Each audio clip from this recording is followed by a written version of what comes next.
luego vamos a resolver el circuito en serie con 3 resistencias. Acá observamos las 3 resistencias y el dato que nos dan es el valor de cada resistencia por medio de esta función. Y se observa una fuente aquí de 66 voltios.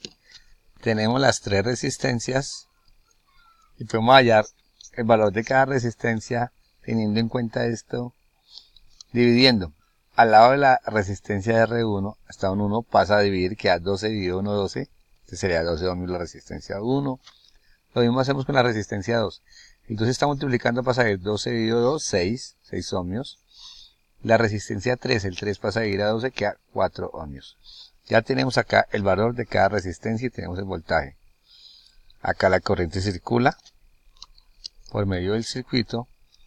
Acá vamos a hallar la resistencia equivalente. La resistencia total sería la suma de la resistencia 1, 2 y 3. Resistencia 1, 2 y 3. Entonces sumamos. La resistencia 1, 12. La resistencia 2, 6. La resistencia 3, 4. 12 más 6 más 4, 22. 22 ohmios. Es como si hubiera una sola resistencia con una sola fuente.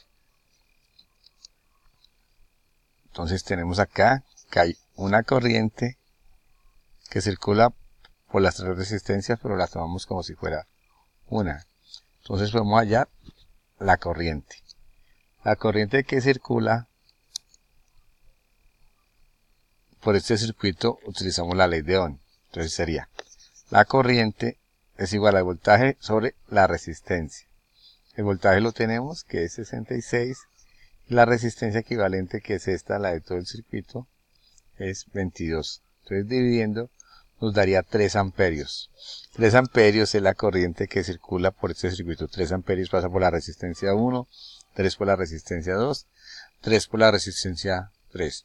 Como acá hay un voltaje de 66, acá hay una caída o subida potencial. Entonces la suma de los voltajes en cada resistencia nos tiene que dar 66. Entonces, como la corriente no cambia, vamos a hallar cada voltaje que pasa por la resistencia. Por ejemplo, por el voltaje 1, sería la corriente que hallamos 3 por la resistencia 1. La resistencia 1 es 12, o sea, esta. Entonces acá sería 36 voltios. Acá el voltaje 36 voltios. Ahora hallemos el voltaje 2, que sería este. Acá, voltaje 2.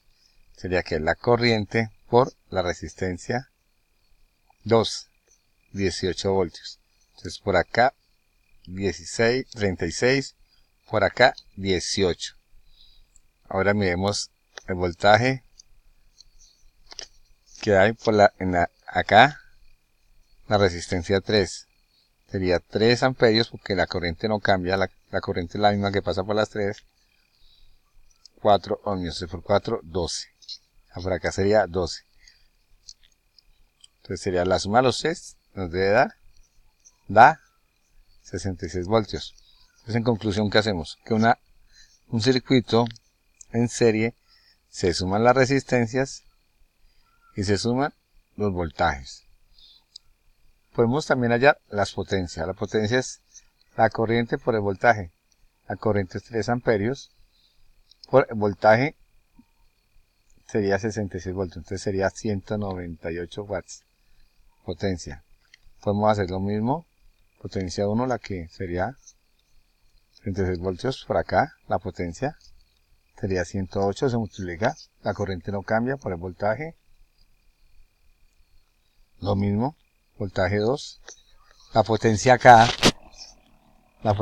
sería 54, 3 por 18. Y la potencia aquí sería 36. ¿Qué podemos concluir? Que la suma de los voltajes de cada uno tiene que dar 66, que es el voltaje que entra al circuito. Y la potencia también tiene que dar 198. Así se puede hacer con 3, con 2, 4 resistencias en serie. Y listo. Bueno, ya solucionado. Y hallamos la corriente que pasa por el circuito, sus respectivos voltajes, su respectiva potencia.